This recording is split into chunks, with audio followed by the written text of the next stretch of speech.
What's going on, beautiful people? So maybe it's the contrarian in me, but I find it hard to believe that humans, like that, this right now is the peak of human civilization, of human technology, of human innovation.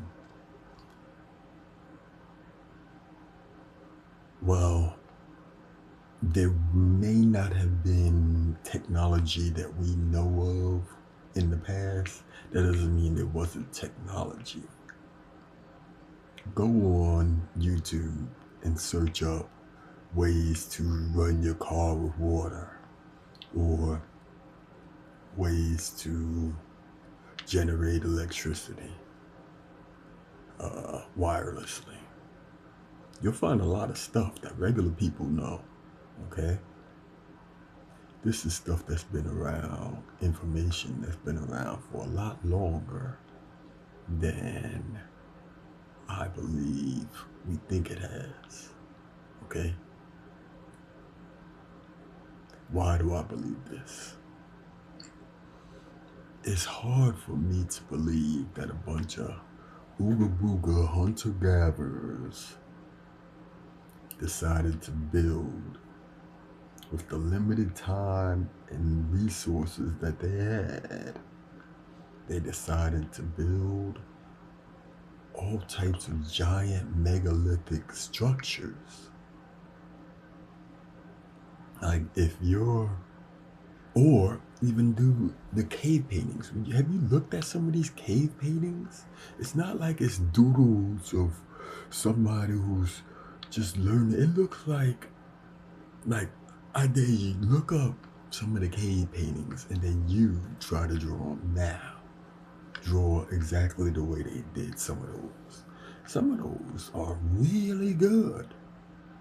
And to me, that doesn't say some ooga booga cavemen, hunter gatherers who just all of a sudden just knew how to make amazing art, how to blend colors. And no, to me, I believe that the people who might have made the art in these different caves were people who grew up in times where art was abundant, or their parents grew up in times when art was abundant, and something happened, something cataclysmic happened, and it was only remnants of people who were left, people who were in places that were hit as hard as the cataclysm. Those are the ones who survived. The rest of the people, the rest of the structures, the rest of the places, crushed under ice, buried in the ocean. There's so much of the ocean that hasn't been explored. And indeed, it's hard too because of the pressures. Look at what just happened with that submarine not too long ago. So, to be able to create these megalithic structures like Gobekli Tepe, or hell, a whole bunch of structures in that whole area in Turkey, okay? And all around the world, we find places like this. And I bet if there was more excavations of different areas, even though it would be disruptive, you don't want someone coming talking about, we gotta destroy your house because we think that there might be some settlement that's 10,000, 12,000 years old living here, or that was here. You wouldn't want to be that person whose house is getting destroyed, unless they're really, really gonna compensate you and you didn't like your house in the first place. If they're gonna really look out for you, you're gonna get something way better. Your money's gonna be right. what I'm saying is, I think it is foolish to just believe what we are told about the past. I believe that there's a lot more to be discovered. And if we really want to understand what we are about as humans, we might want to look at what we've done, why we did these things.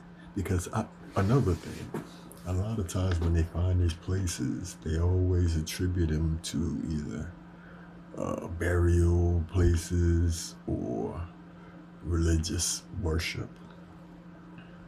But I want to pose this question: what if they were just different art centers?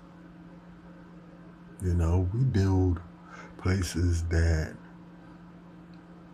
aren't specifically for living or worship or work. Think about this. Think about this. I talked about the cataclysm that could have happened in the past. Think about if something was to happen now. If the major countries and powers decided it's just time. It's time for World War III. Okay? And it's not going to be up to the average person. The average person is trying to work and live their lives. That's what I think about with different people. And I'm getting off subject.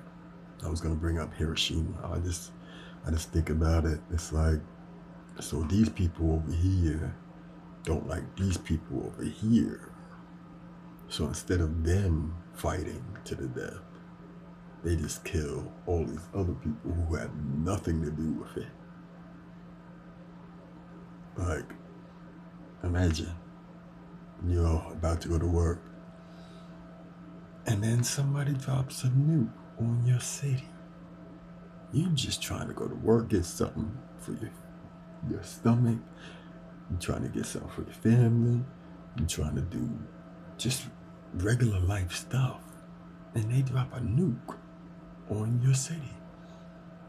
Now let's take it to the extreme. And they drop nukes on all the major cities. Okay? Only leaving out places like rainforests and stuff like that, where it's not necessarily high populations of people, like major cities. You know, they only leave places that they don't consider a threat unscathed. Okay? Now, that can be in rainforest, it can be in bumfuck Idaho, it could be anywhere. But if the majority, the mass majority, like there's close to 8 billion people in the world, if not more. If 7.8 of those people, 8 billion of those, 7.8 billion of those 8 billion people were gone. There was only a couple million people left. Or let's even take it down. There's only a couple hundred people left. Scattered throughout the whole world. Some might have been indigenous tribe people. Some might be your boss, you know, at work, or you know, and you're just left in your major city trying to understand what happened. A lot of those people are going to pass. The people who get a chance to make it will probably be make it long enough in order to reproduce. Will probably be reproducing people who are affected by the nuclear fallout. They might have deformities, stuff like that. Okay. Are you able to create a phone by yourself? Are you able to create a car by yourself? Are you able to create any sort of electronic device just by yourself? Like taking raw materials, rocks, and looking around, and if you find some old an old PCB board, then you turn it into something that is useful. I can't. That's what I'm trying to learn something. But most people, I don't think they can. We rely on specialists to create it. We rely on systems that have been put in place. And if those systems are gone, the people who create those systems, those specialists, are gone, what's left? Your city just got flattened. You was a prepper though, so you you was ready, okay? How long, and you just happen to find someone who's compatible, and y'all get together and have children. How long will it be before the generations forget about now, all what's going on right now in 2023? If everything is destroyed, power lines, houses, buildings, all the stuff that shows modern society, trains, planes, automobiles, all of that stuff just gets destroyed. And it scraps. People are going to use the scraps in order to innovate. If you got a piece of this machine and that machine, you might be able to, jerry-rig something. But after a while, the meaning of a smartphone, for example, will be lost. If there's no satellites, there's no cellular towers, there's no power grids, and in 500 years, someone finds a smartphone, they're not gonna know what it is. If there's no records, no libraries, there's gonna be no internet because all of that other stuff is gone. No electricity. But there will be people who were artistic and in their boredom, in their times of silence, will do art. And thousands of years from then, people will find that art. Now, if they did the art in a place that could withstand time and the elements, that art will stick around. You feel what I'm saying? So, society might also, and think about this. I said earlier about a YouTube video. You watch a YouTube video about how to make this or that or the other. Some people who survived might have watched some of those videos or made some of those videos, and they do know how to make different things. So they'll be the ones who become the innovators. They will be the ones who become legends because they might implement a way of heating, housing. If you can find shelter, you might be able to develop that way that's different from the way that we do it. And if an industry sprouts up from that way of doing it, and innovations are made in that industry, do you get where I'm going? You got an industry that knows how to do some of the same things that we do, but in a different way.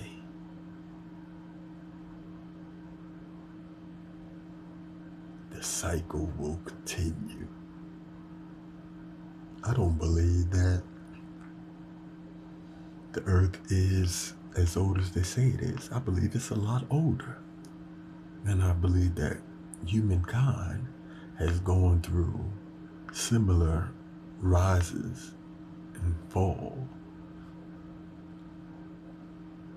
over many years in a cycle, many billions of years.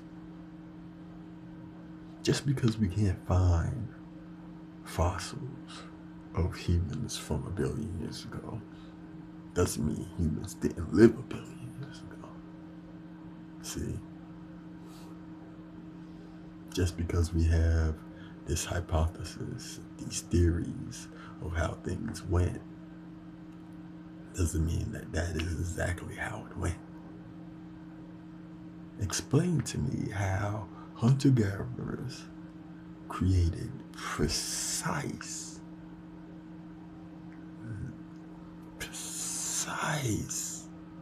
megalithic structures, and why. Giant statues, giant pillars,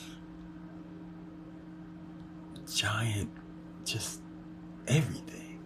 Almost made me feel like there were giants. And it was just regular size to them. There were giants back then. But many religions and historians have said that they might have been giants. I'm just spitballing and thinking. That's all I got. Peace.